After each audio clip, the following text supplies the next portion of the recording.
दोस्तों नमस्कार। स्वागत है आपका हमारे इस यूट्यूब मंच पर।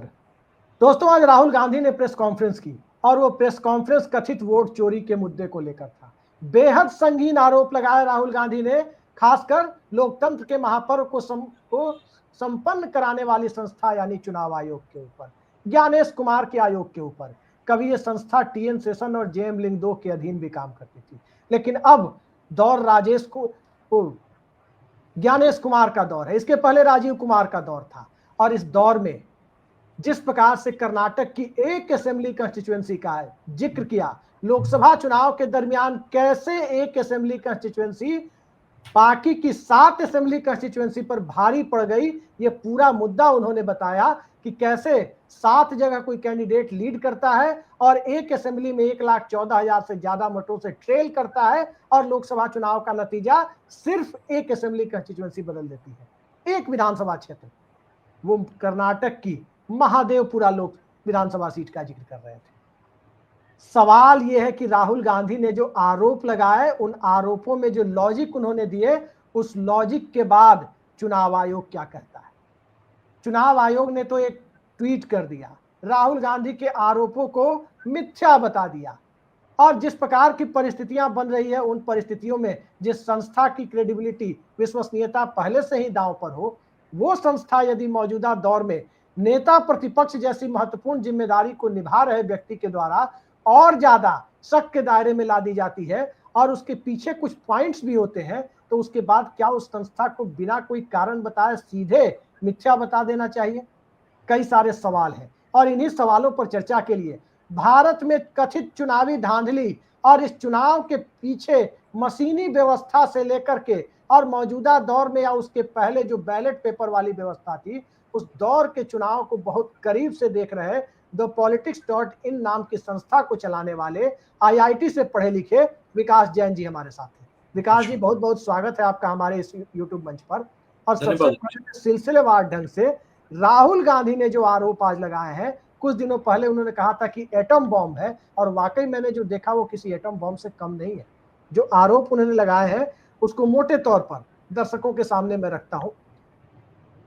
इलेक्शन कमीशन बीजेपी के साथ मिलकर चुनाव चुरा रहा है, इलेक्टोरल रिगिंग कर रहा है, और उसमें कह रहे हैं कि 1 BHK फ्लैट में 46 वोटर पाए जाते हैं। महाराष्ट्र में भी आपने देखा होगा कि एक ही बिल्डिंग में कई हजार वोटर थे।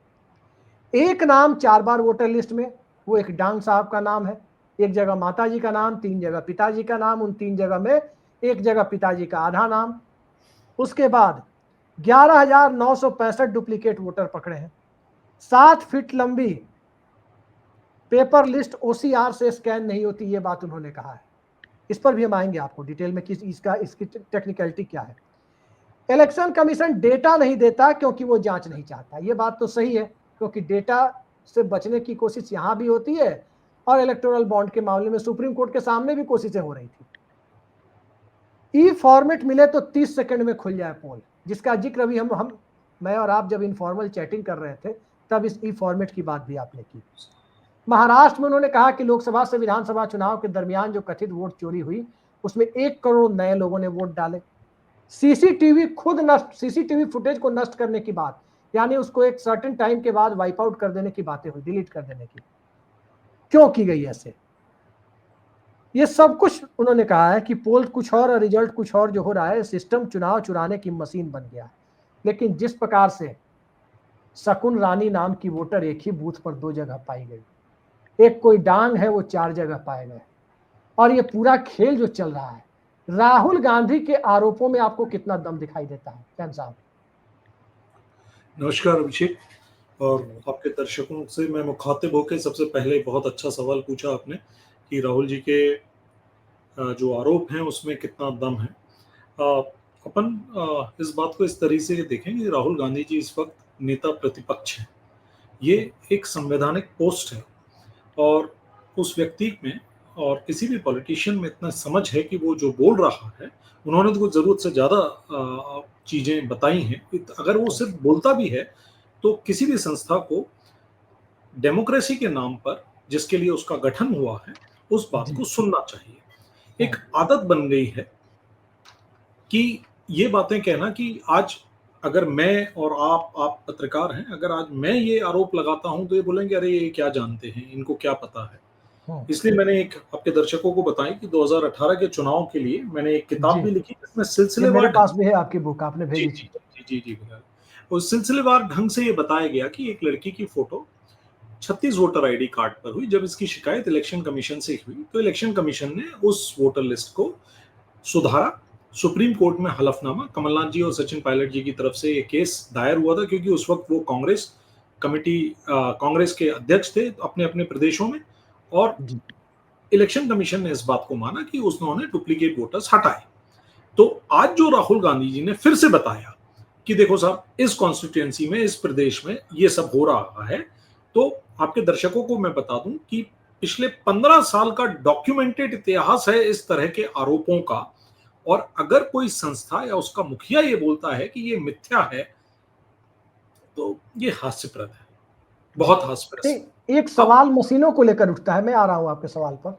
जी एक सवाल मशीनों को लेकर उठता है, और ये सवाल मैं नहीं उठा रहा, ये सवाल सबसे पहले भाजपा नेता लाल कृष्ण आडवाणी और सुब्रमण्यम स्वामी ने उठाया था 2009 के लोकसभा चुनाव के बाद। जी उसके बाद 2014 से तो सभी उठा रहे हैं, कोई ऐसा राजनीतिक दल नहीं है जो जिसने इस पर सवाल नहीं उठाया। जी मशीन वाला मुद्दा आज गौण था, आज उसकी हम चर्चा भी नहीं करेंगे क्योंकि आज मुद्दा दूसरा है। जी सवाल यह है कि इलेक्टोरल रिगिंग, जनता के वोटों की कथित चोरी यदि हो रही है तो यह लोकतंत्र के अंदर बेहद गंभीर बात है। कैसे आपको लगता है कि चुनाव आयोग, जो राहुल गांधी आरोप लगा रहे हैं, आपके मन में आशंकाएं हैं, या एक मतदाता के तौर पर, चूंकि मनुष्य की प्रवृत्ति होती है संदेहवादी होना भी चाहिए, यदि मनुष्य संदेहवादी नहीं है तो फिर मनुष्य होने की श्रेणी में नहीं लगता है कि वो है। सोचने समझने की शक्ति जिसके पास है, संदेहवाद उसके साथ समानांतर रूप से चलता है।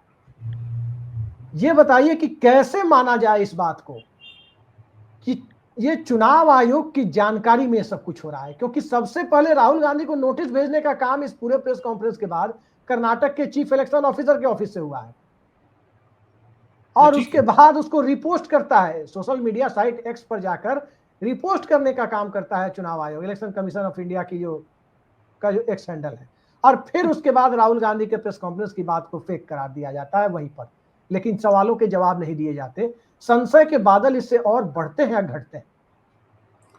मैं आपको, आपके दर्शकों को एक बहुत अच्छी जानकारी देता हूं कि इस वक्त जो सिविल एविएशन मिनिस्टर हैं माननीय ज्योतिरादित्य सिंधिया जी, सबसे पहली बार 2018 में जब बाई इलेक्शन हुए थे, उनके जहां उनका प्रभाव है ग्वालियर चंबल इलाके के से लगा हुआ मुंगावली और कोलारस बाई इलेक्शंस में, पहली बार उन्होंने ये मुद्दा उठाया। वो मुद्दा बड़ा लोकलाइज था। 2018 में उन्होंने, जहां पहले कांग्रेस का ऑफिस हुआ करता था, वहां से प्रेस कॉन्फ्रेंस की और इलेक्शन कमीशन को ललकारा। इनफैक्ट वो इतना बुरी तरह से विश्वास करते थे इस बात को कि उन्होंने अपने रिप्रेजेंटेशन में बहुत सारे लोगों को नहीं ले गए, और उन्होंने खुद इसकी अगुवाई की। कमलनाथ जी पीछे थे, जो उस वक्त पार्टी के अध्यक्ष भी थे। इसके बाद वो कांग्रेस के कार्यालय आते हैं और वहां सिर्फ मंच पर ज्योतिरादित्य सिंधिया जी और कमलनाथ जी बोलते हैं। थोड़ा बहुत उस वक्त दीपक अग्रवाल जो उस वक्त महासचिव थे वो बोलते हैं। तो मेरा बताने का बात यह है कि आज राहुल गांधी जी पर संशय उठाया जा रहा है। ज्योतिरादित्य सिंधिया ने तो खुले तौर पर उस वक्त बोला था कांग्रेस पार्टी के बिहाफ पर, जबकि वो इलेक्शन के मैनेजमेंट के अध्यक्ष थे। अब आज वो बीजेपी में है, इसलिए उस बात को अपन जाने देते हैं, पहली चीज। दूसरी चीज, ममता बनर्जी कम्युनिस्ट रजीम में ये चीजें बताती आ रही हैं, इसके डॉक्यूमेंटेड इतिहास है। मैंने 2018 में 3 स्टेट के चुनाव में ये चीजें करी। राजस्थान पूरे 200 सीटों पर हिसाब किया, मध्य प्रदेश में 40-50 लाख वोटर हटे, 60 लाख का लगभग आंकड़ा है, उसके कारण नतीजों पर प्रभाव पड़ा। तो सबसे बड़ी बात यह है कि जब किसी बॉडी पर लगातार आरोप लगते हैं, सुप्रीम, और आपके दर्शकों को एक और चीज बताऊंगी, इस केस में जो कमलनाथ जी और सचिन पायलट ने अध्यक्ष होने के नाते इलेक्शन कमीशन पर सुप्रीम कोर्ट में दाखिल किया था, उसमें माननीय उस वक्त के न्यायाधीश, डबल बेंच थी, सिकरी साहब उसमें थे, और सिकरी साहब के जजमेंट में यह बात कही गई है कि हर पॉलिटिकल पार्टी को ये अधिकार है कि वो चुनाव संबंधित वोटर लिस्ट का विश्लेषण करे, सूक्ष्म से सूक्ष्म विश्लेषण करे, और उसमें पाई गई गलतियों को इलेक्शन कमीशन को बताए, और इलेक्शन कमीशन तब तक चुनाव ना कराए जब तक कि इस बात का नहीं निकाल लिया जाता या गलती नहीं सुधार ली जाती। आज राहुल गांधी जी ने परेशान होकर शायद अप्रत्याशित रिजल्ट्स आते हैं जो किसी भी आदमी को डाइजेस्ट नहीं होते हैं, उसके चलते ये एक्सरसाइज करी और ये एक्सरसाइज करने के बाद नतीजे रखे। इसका संज्ञान लेना चाहिए मेरी समझ के अनुसार इलेक्शन कमीशन को, और इसका बिल्कुल सही उत्तर उनको देना चाहिए। अब इसके क्या दिक्कत है, मैं एक और बात बता दूं आपके दर्शकों को, बड़ी अच्छी बात है, बार बार ये बात कही जा रही है कि ई फॉर्मेट में हमको वोटर लिस्ट नहीं मिलती है जी। ई फॉर्मेट का मतलब है कि दो टाइप की वोटर लिस्ट है। एक वोटर लिस्ट पब्लिक डोमेन में है जिसमें वोटर की फोटो नहीं है, एक वोटर लिस्ट पब्लिक डोमेन में है जो सबके कंजम्पशन के लिए है जिसमें फोटो नहीं है। और फोटो लगी हुई वोटर लिस्ट सिर्फ कैंडिडेट को इलेक्शन के 10 दिन 12 दिन पहले जो भी है इस वक्त वो दी जाती है और उसको ई फॉर्मेट में नहीं दिया जाता है। तो इसका कारण क्या है, क्यों इसको छिपाया जाता है? ये मैं बताता हूं। ये पुरानी प्रचलित 1980 के कारण ये एक बात कही गई कि इसमें वोटर लिस्ट को प्रभावित किया जा सकता है, उल्टा सीधा बनाया जा सकता है, आदमी की जिसको कहते हैं उसकी गोपनीय, अब शक्ल से ज्यादा और क्या गोपनीय करना, मतलब क्या सार्वजनिक करना चाहता है ये समझ नहीं, पर ये एक नियम है जो मैं बताना चाहता हूं आपके दर्शकों को कि ई फॉर्मेट का मतलब जब राहुल जी या कोई भी व्यक्ति कहता है कि हमको ई फॉर्मेट में नहीं मिली, उसका बोलना इस बात का अभिप्राय है कि उसमें फोटो नहीं है। फोटो वाली सारा खेल कम से कम जितना मैं समझ पा रहा हूं विकास जी, मुझे जो समझ में आ रहा है, 1980 में इंटरनेट नहीं था जब का हवाला दिया जाता है, आज इंटरनेट है, आज पीडीएफ फॉर्म अवेलेबल है, हम लोग भी फॉर्म भरते हैं या कोई भी लड़का फॉर्म भरता है किसी भी एग्जाम का, उसके पास सारी चीजें होती है, यहाँ तक कि आप स्पीड पोस्ट भेजते हैं उसको भी ट्रैक कर सकते हैं। आप उसको ऑल्टर तो कर नहीं सकते जो स्पीड पोस्ट आपने भेजा है, ऐसा तो नहीं कि आधे % लोकेशन आप बदल देंगे, नहीं हो सकता है। बिल्कुल सवाल यह है कि फोटो हाइड करने के पीछे का जो मकसद है, और फिर उसके बाद अभी देखने में आ रहा है कि एक ही फोटो 4 जगह है, एक ही फोटो 2 जगह है, एक ही वोटर लखनऊ में भी है, वहां पर भी है। सवाल यह है कि फोटो जब सामने आएगा, तो जहां तक मेरी जानकारी है, अब तो इलेक्शन कमीशन के पास इस तरह के एडवांस सॉफ्टवेयर है, और अब तो आर्टिफिशियल इंटेलिजेंस का जमाना है, खुद ही डिटेक्ट कर लेगा और किसी एक जगह से नाम हटा देगा। हटाना भी चाहिए, उनका एक तो सॉफ्टवेयर फोटो वाली ई फॉर्मेट को हाइड करना तो अपने आप में घोटाला नहीं लगता क्या आपको? अपने आप में देखिए ये कई चीजों को जन्म देता है। अभी मैं आपके दर्शकों को एक और चीज बताऊं कि आज से 5 साल पहले ये बोला जाता था कि भाई आधार कार्ड से वोटर आईडी कार्ड को अगर मिलाया जाएगा तो इससे आदमी की निष्ठा भंग होगी, उसकी प्राइवेट लाइफ या प्राइवेट डेटा जाएगा। आज इसी बात की कवायद हो रही है कि आधार से मिला दिया जाए। जब जब टेक्नोलॉजी बदलती है तब तक चीजें बदलना चाहिए, इलेक्शन कमीशन को ये काम करना चाहिए। जैसे उस समय जब मैंने काम किया था मध्य प्रदेश के 2018 के चुनाव में, उस वक्त कमलनाथ जी के बिहाफ पर ही काम हो रहा था, या राजस्थान में अशोक गहलोत के या सचिन पायलट जी के बिहाफ पर काम हो रहा था। आज राहुल जी ने देश का शायद मुद्दा उठाया है। ये बीमारी बड़ी ज्यादा भयावह हो गई है कि वोटर लिस्ट का कोई मतलब नहीं।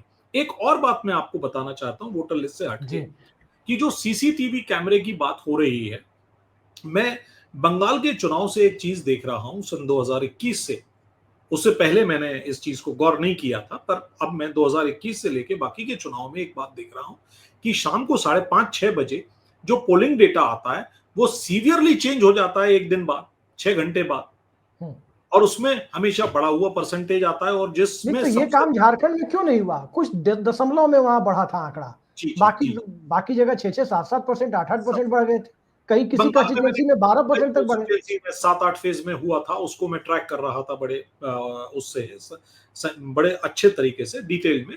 तो मैं वही बता रहा हूँ कि आज की तारीख में इतने सॉफ्टवेयर हैं कि अगर 5:30, 6, 7 बजे जब भी पोलिंग बंद होती है, उस पोलिंग के बंद होने के बाद 10 मिनट में आप ये बता सकते हो कि कितना परसेंटेज वोट गिरा है। उसके लिए आपको एक दिन रुकने की जरूरत नहीं है, और अगर आप एक दिन रुक रहे हो तो इसका मतलब आप 1980-90 के दशक की टेक्नोलॉजी पर काम कर रहे हो।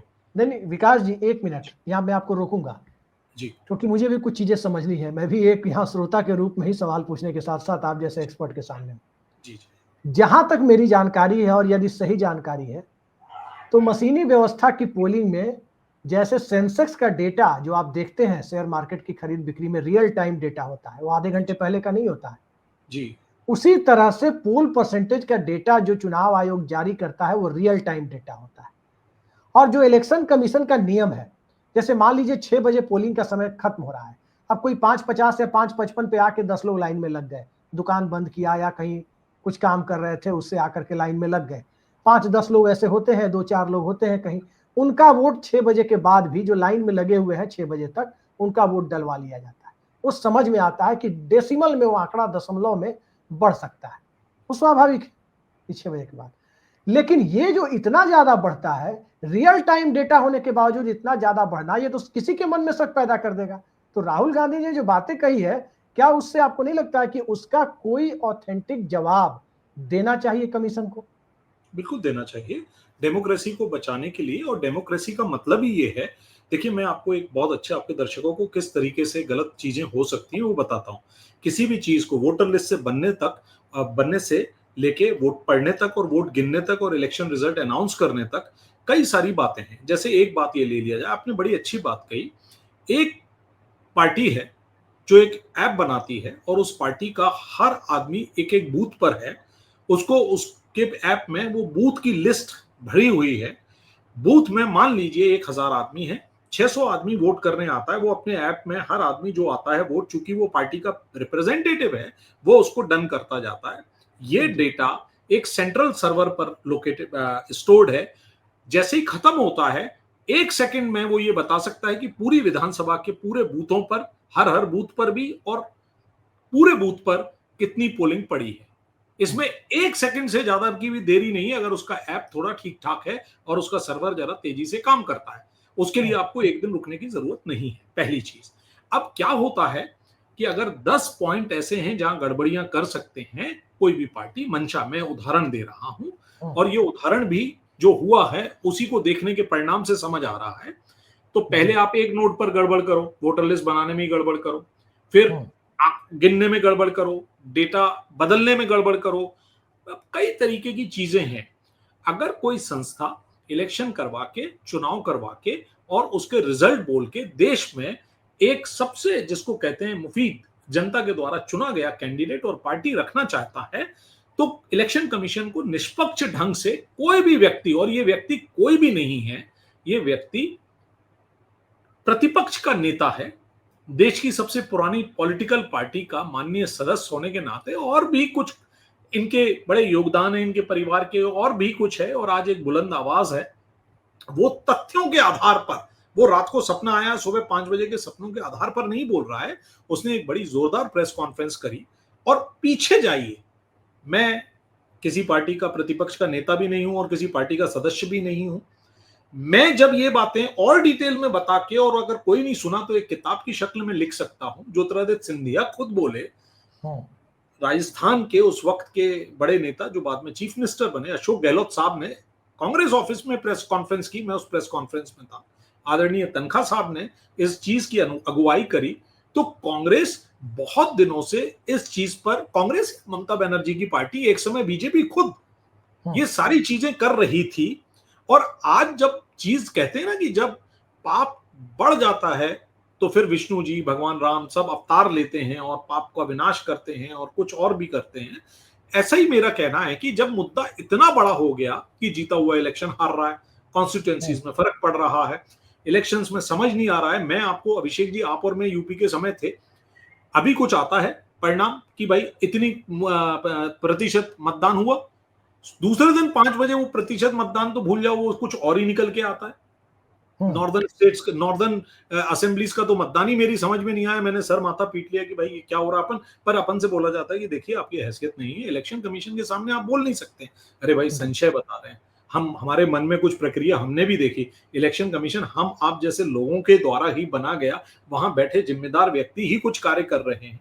तो मेरा ये कहना है कि राहुल जी ने आज जो कुछ बोला, वो बात इतनी बड़ी और इतनी, मैं आपको और बता रहा हूं, कोई और देश होता जिसमें डेमोक्रेसी होती, अगर नेता प्रतिपक्ष सिर्फ ये बात कह देता कि मुझे यहां संदेह है, तो पूरी कहानी को बताया जाता और बोला जाता। किरण रिजिजू जी ने बोला कि अरे ये कैसे किसी संस्था पर, जो कि कॉन्स्टिट्यूशनल बॉडी है, अरे तो इसमें राहुल जी थोड़ी ना पहली बार लगा रहे हैं, ये आरोप तो 35 साल से मैं ही देखता आ रहा हूँ। मैंने किताब में और दूसरी किताबों का बड़ा डॉक्यूमेंटेड किया हुआ है कि बंगाल के इलेक्शंस में क्या हो रहा था। मैं आज आपको और बताना चाहता हूँ, आपने चूंकि जी। बात की कर्नाटक के सीईओ की, जब ये बात मध्य प्रदेश में खुली तो हम्म, मैं यहाँ के एक अच्छे पत्रकार के साथ, सलीना सिंह जी जो उस वक्त सीईओ थी, उनसे मिलने गया। मैंने उनको समझाया, उन्होंने कहा नहीं ऐसा कुछ नहीं है। 3 दिन बाद मैं किताब में लिखता हूँ, 4 दिन बाद सलीना सिंह को हटा दिया जाता है। मैंने इलेक्शन कमीशन के ऑफिस में दिल्ली में निर्वाचन सदन में बोला कि आपने फॉर्मेट बदल दिया वोटर लिस्ट का। आपने जो पहले वोटर लिस्ट एक फॉर्मेट में थी, आपने उसको कठिन फॉर्मेट में कर दिया, जेपीजी फॉर्मेट में दे दिया, पीडीएफ से हटा के। तो उन्होंने बोला ऐसा कुछ नहीं किया हमने, पहले से ही था। तो हमारी टीम ने 7 राज्य ऐसे बता दिए जो अभी भी पीडीएफ फॉर्मेट में थे, और राजस्थान उसमें से एक राज्य था। रात तक राजस्थान के सीईओ को हटा दिया जाता है।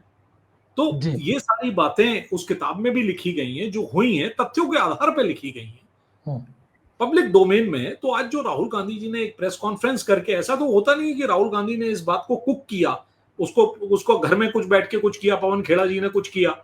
नहीं नहीं, वो और तो जो भी चीजें हैं वो तो डॉक्यूमेंट अवेलेबल है, हम आप कोई भी देख सकते हैं। मैं अभी भी कह रहा हूँ अभिषेक जी, मैं किताब बार बार ना दिखाऊंगा, वोटर लिस्ट सागा उसमें लिखा हुआ जी। है। अरे जब मैं डॉक्यूमेंट करके लिख सकता हूँ और लिखा है और पब्लिक डोमेन में है, 3 साल से है, 2 साल से, अरे भाई इलेक्शन कमीशन को ये चीजें सुधारना चाहिए, नहीं तो ये डेमोक्रेसी पे और इस इलेक्शन पे। मैं अभी इलेक्शन कमीशन पे आऊंगा। विकास जी, एक बड़ा महत्वपूर्ण सवाल है। जी अभी बिहार में एसआईआर चल रहा है, जी कहा जी जा रहा है किसी तरह की डुप्लीकेसी और 2 जगह जो नाम है उसको हटाने के लिए। बिल्कुल। आज के बाद क्या आपको नहीं लगता कि राहुल गांधी के आरोपों के बाद एक ढाल की तरह से चुनाव आयोग सामने आ सकता है कि देखिए इन्हीं सब चीजों को रोकने के लिए तो मैंने एसआईआर शुरू किया, तो नहीं फिर आप ठीक है। रोकने चले आए? क्योंकि नहीं चुनाव आयोग को तो लूपहोल ढूंढना है, नहीं आरोपों ठीक है। का जवाब देना नहीं है। नहीं क्या पर लगता राहुल है आप? गांधी जी रोक कहाँ रहे? राहुल गांधी जी एसआईआर को रोक कहाँ रहे? एक मिनट, अपन बात सुनेंगे ना, एसआईआर का क्या मतलब होता है, मैं आपको जी। आऊंगा उस बात को बताने में। स्पेशल इंटेंसिव रिवीजन है। हम्म, अगर स्पेशल इंटेंसिव रिवीजन है और आप नाम काटोगे और हटाओगे, और आप पीपल्स रिप्रेजेंटेटिव एक्ट के चलते, आपको जरूरी भी नहीं है कि आपने कौन से नाम हटाए और कौन से नाम लगाए, ये भी बताना जरूरी नहीं है। पर अगर प्रतिपक्ष का नेता आपसे ये मांगता है कि आप अगर ये करने जा रहे हो, चूंकि आपने पूर्व में ऐसा किया है और अब जाके हमको संशय है कि आप आगे भी ऐसा ही करोगे, तो आपको अपना दामन तो साफ करके बताना पड़ेगा। जब मेरे जैसे एक साधारण आदमी ने इलेक्शन कमीशन के सामने रिप्रेजेंटेशन रखा कि भाई यहाँ गड़बड़ियां हैं, एक लड़की की photo 32 voter ID 36 voter ID card पर है, एक आदमी की फोटो 17 वोटर आईडी कार्ड पर है, कृपया हटाइए।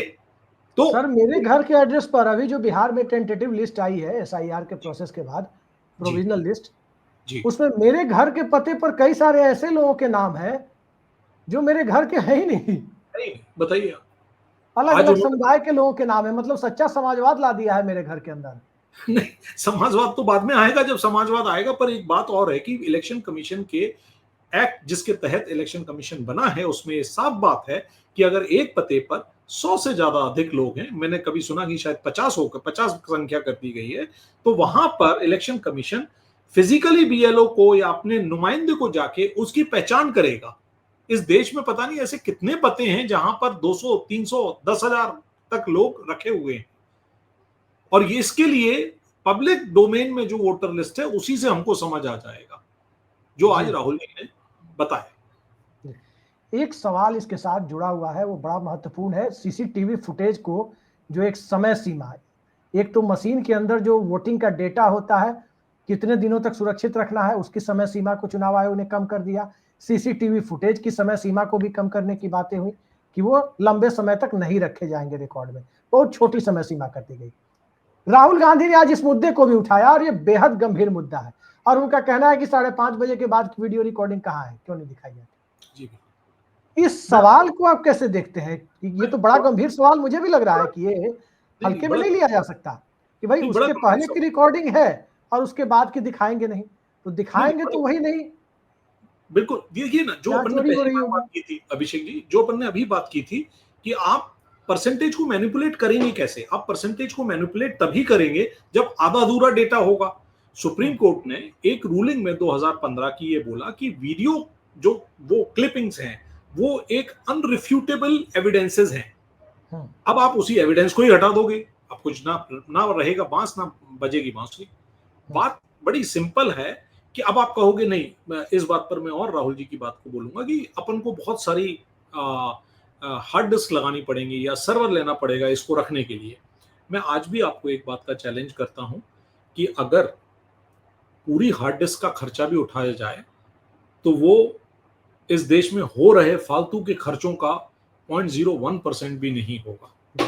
अगर डेमोक्रेसी को बचाना है तो कम से कम अगले इलेक्शन तक, जब तक दूसरा इलेक्शन ना आ जाए, तब तक ये सारी रिकॉर्डिंग्स को सेव करके रखना चाहिए। दूसरे देशों में यही होता है, हमको भी अपने देश में ये करना चाहिए, ना कि हम 3 महीने बाद या 6 महीने बाद। ये कॉल रिकॉर्डिंग टेलीकॉम कंपनी नहीं है। टेलीकॉम कंपनी अगर बातें अपलोड करके रखती है 6 महीने, तो वो खुद के खर्चे पे रखती है। ये देश का सवाल है, देश की डेमोक्रेसी का सवाल है। हमको एक इलेक्शन से दूसरा इलेक्शन तक आने तक ये रिकॉर्डिंग्स रखनी चाहिए, ऐसा मेरा सोचना है। इसमें बिल्कुल खर्चे की बात नहीं होती, इसमें कोई गीगाबाइट डेटा, टेट्राबाइट डेटा नहीं लगेगा। अपन एआई के जमाने में ये सब चीजें अवेलेबल हैं साहब। जी बिल्कुल, ये जैसे ये रिकॉर्डिंग अभी हम कर रहे हैं, ये जी, हमारे लैपटॉप पे अगर पड़ी रहे तो इससे क्या दिक्कत है? मेरे सर पे तो रखी नहीं हुई है। कोई दिक्कत नहीं, सीधी सी कोई बात दिक्कत है। नहीं, एक बिल्कुल सही। बेहद महत्वपूर्ण सवाल है विकास जी, जो चूंकि आप आईआईटी से पढ़े हैं और इस पूरे मामले पर आपकी जितनी रिसर्च है, मुझे लगता है कि हिंदुस्तान में आपके अलावा सिर्फ राहुल गांधी की ही रिसर्च होगी, किसी और की नहीं हो सकती है इस मुद्दे पर। क्योंकि आज भी मैंने देखा जिस तरह से बिंदुवार तरीके से पॉइंट वाइज राहुल गांधी इस मुद्दे को लेकर आ रहे वन थे। टू थ्री लेकिन बिल्कुल सही। मेरा मानना है विकास जी, एक सवाल मैं आप पर भी उठाता हूं, राहुल गांधी पर भी उठाता हूं। जी, मुझे लगता है कि एक बेहद महत्वपूर्ण पहलू राहुल गांधी भी मिस कर रहे हैं और अपनी रिसर्च के बावजूद आप भी मिस कर रहे हैं। जी, जी, और वो सवाल मैं आपके सामने रखता हूं, मैंने पहले भी इस सवाल को उठाया है। जी, सवाल दरअसल ये है कि इलेक्शन कमीशन पहले 1 मेंबर बॉडी था, आप अप टू 1993, सुकुमार सेन से लेकर टीएन सेशन के पहले 3 साल के कार्यकाल तक। बिल्कुल सही। नरसिम्हा राव के जमाने में उसे 3 मेंबर बॉडी बनाया गया और चीफ इलेक्शन कमिश्नर का दर्जा दिया गया इलेक्शन कमिश्नर को। पहले सिर्फ इलेक्शन कमिश्नर कहते थे, चीफ बिल्कुल इलेक्शन कमिश्नर जब 3 हो गए तो फर्स्ट एमंग इक्वल का दर्जा दिया गया। फर्स्ट टाइम लेकिन तीनों को इक्वल वोटिंग राइट दिए गए इलेक्शन कमीशन में, यानी अगर बाकी दो चाह ले कि चीफ से अलग सोच के हैं तो वो दोनों अपने पक्ष में फैसला करा लेंगे। जी, जी, लेकिन जरा देखिए कॉन्स्टिट्यूशनल इम्यूनिटी कैसे उन दोनों को नहीं दी गई है, ये देख सोचने वाली बात है।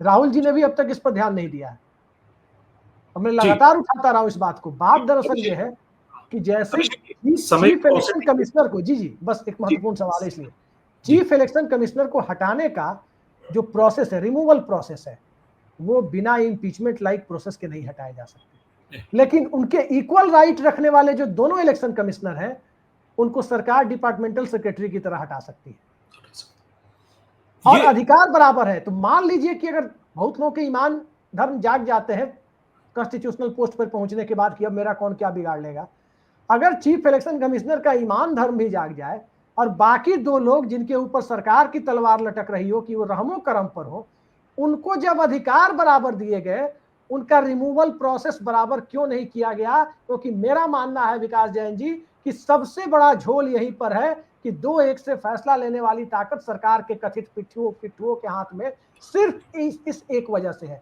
आखिर सुप्रीम कोर्ट में चीफ जस्टिस के लिए जो रिमूवल प्रोसेस है वही बाकी जजों के लिए है, तो फिर इलेक्शन कमीशन में क्यों नहीं? इस सवाल मैं पर हम आपकी तवज्जो चाहेंगे। बस मैं सच में आप आज में अद्भुत जानकारी आपके पास है। बस में एक छोटा सा जवाब मेरा है कि देखिए, ये प्रीरोगेटिव गवर्नमेंट का है और फंक्शनरीज, गवर्नमेंट के फंक्शनरीज का है। इसमें कम से कम मैं कुछ नहीं बोल सकता। उसका रीजन ये है कि मैं गवर्नमेंट का ना नुमाइंदा हूं और ना नहीं, मेरा जनता इसमें के कोई लिए से है। इस्तेमाल कर ही सकते हैं कि हाँ, पर अगर ये बात बोली गई है कि chief election commissioner first among equals है, तो उसके साथ व्यवहार हटाने का और जोड़ने का एक सा रखना चाहिए था तीनों लोगों के साथ। इसमें सुविधा इस बात की होती है कि हमारा देश ट्रांसपेरेंट और डेमोक्रेटिक ज्यादा बेहतर लगता है। अभिषेक जी, समय के अभाव बहुत के कारण बहुत बहुत धन्यवाद मैंने विकास जी, आपने बहुत सारे पहलुओं पर, तकनीकी पहलुओं पर चर्चा की और मैं अपने दर्शकों को बताऊं कि राहुल गांधी जो बोल चुके हैं वो आप सुन चुके हैं और उस पर हम बहुत ज्यादा चर्चा करके वही बात बोलते जो राहुल गांधी कह रहे हैं। लेकिन जिस प्रकार से विकास जी ने बताया उसके एक एक पहलू को, तकनीकी पहलुओं को, कि राहुल गांधी जो बता रहे हैं वो बिल्कुल सत्यता के कितने करीब है और कैसे चुनाव आयोग ट्रांसपेरेंसी को दबा रहा है, पारदर्शिता के नाम पर जीत चुराता रहा है, ये बेहद महत्वपूर्ण सवाल है और आने वाले वक्त में इस देश के अंदर इसको लेकर जवाब लोग चाहेंगे। राहुल गांधी ने अपना एटम बम तो फोड़ ही दिया है, अब देखते हैं आगे क्या होता है। बहुत बहुत धन्यवाद विकास जी, आपने समय निकाला, हमारे दर्शकों को इतनी महत्वपूर्ण जानकारियां दी। एक बार फिर आपका हमारे दर्शकों की तरफ से शुक्रिया। नमस्कार।